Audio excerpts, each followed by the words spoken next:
राजकुमार जी, लोजपा में एक बड़ी टूट दिख रही है। पार्टी के कई नेता अभी और मन बना रहे हैं चिराग पासवान से अलग होने में। तो क्या लोजपा का अस्तित्व खत्म हो रहा है या लोजपा पूरी तरह से बिखर चुकी है?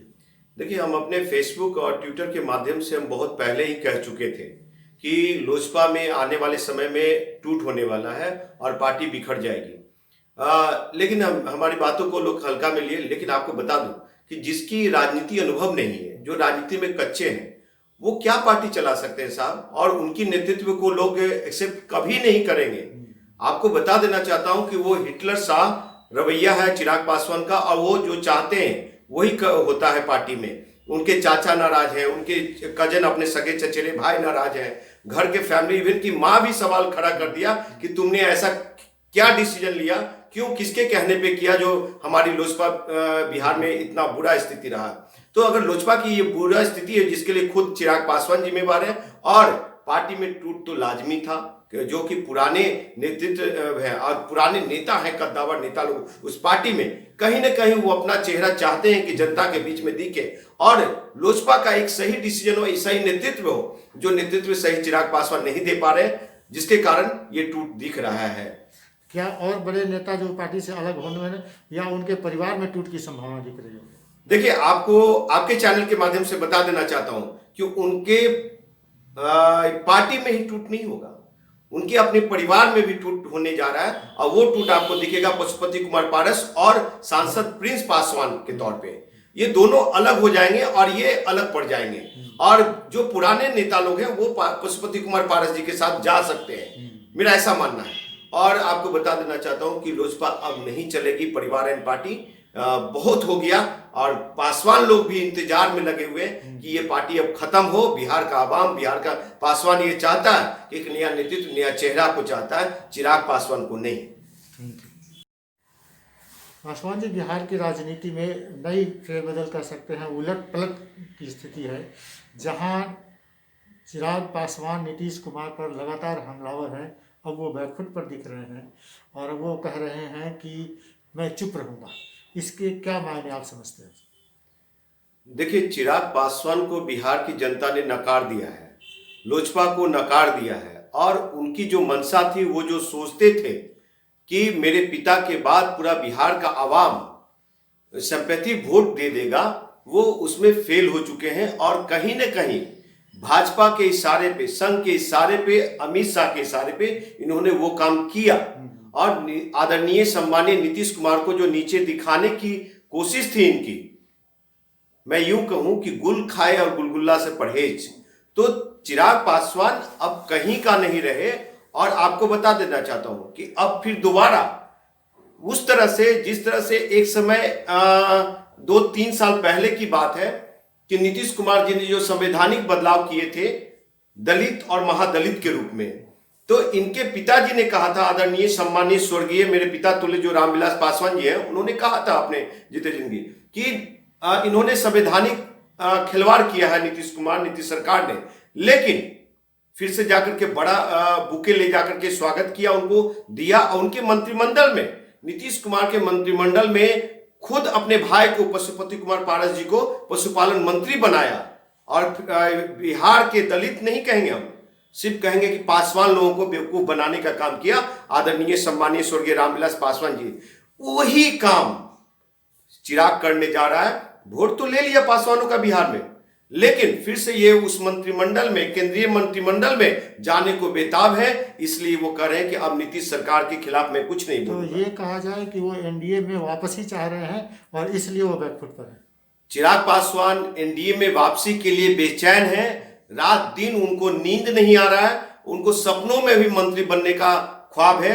आपको बता देना चाहता हूं साहब कि दलितों का खून चूस करके ये लोगों ने राज किया है, लेकिन दलित को कुछ नहीं दिया है। बिहार के नीतीश कुमार जो मुख्यमंत्री हैं, क्या नीतीश कुमार उनको माफ कर देंगे? नीतीश कुमार तो कह रहे हैं कि उनको एनडीए से बाहर करना चाहिए। देखिए, जितनी बेइज्जती हुई है बिहार लेवल पे, देश लेवल पे आदरणीय सम्मानीय नीतीश कुमार जी का, अगर वो ऐसे स्थिति में अगर वो माफ कर देते हैं तो उनकी उदारता नहीं होगी।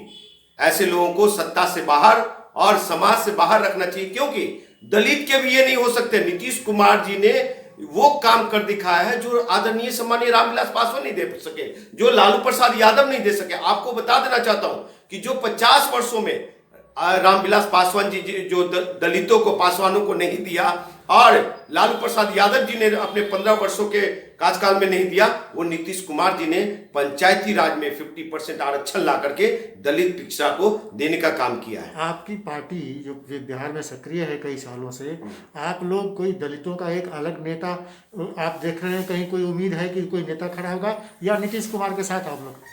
सर, मैं आपको बता देना चाहता हूं, मैं दलितवाद पे, जाति धर्म मजहबवाद पे मैं विश्वास नहीं करता।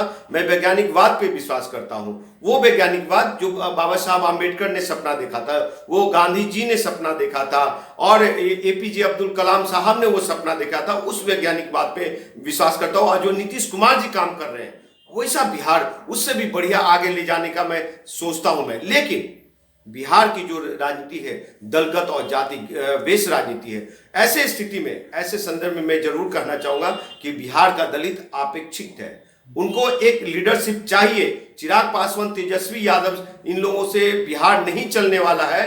अगर इन लोग की सत्ता आई तो बिहार 50 साल और पीछे चला जाएगा। युवा नौजवान लोग अपने अधिकारों से वंचित रहेगा। जो नीतीश कुमार जी ने बिहार को दे दिया वो कोई नहीं दे सकता, लेकिन हाँ, एक नए लीडरशिप दलितों के लिए चाहिए, जो चिराग पासवान नहीं हो सकता। हाँ, मेरी संगठन युवा बिहार सेना जो पार्टी है, राजनीति पार्टी, वो पार्टी लगातार काम कर रही है हर एक जाति, हर एक मजहब, हर एक समाज को साथ लेके चलने का। जो क्या कहते हैं, लोहिया कर्पूरी, आम्बेडकर ने और गांधी ने, डॉक्टर एपीजे अब्दुल कलाम साहब ने सपना देखा था, उनके सपनों को आगे ले जाने का बिहार को देखता एक हूं। आखिरी सवाल मेरा है कि नीतीश कुमार का भविष्य ही लग रहा है कि बीजेपी उनको ज़्यादा दिनों तक बिहार में रहने नहीं देगी। ऐसी स्थिति में बिहार में जो परिवर्तन होगा, उसमें जो खालीपन होगा, उसको आप लोग कैसे भर पाएंगे?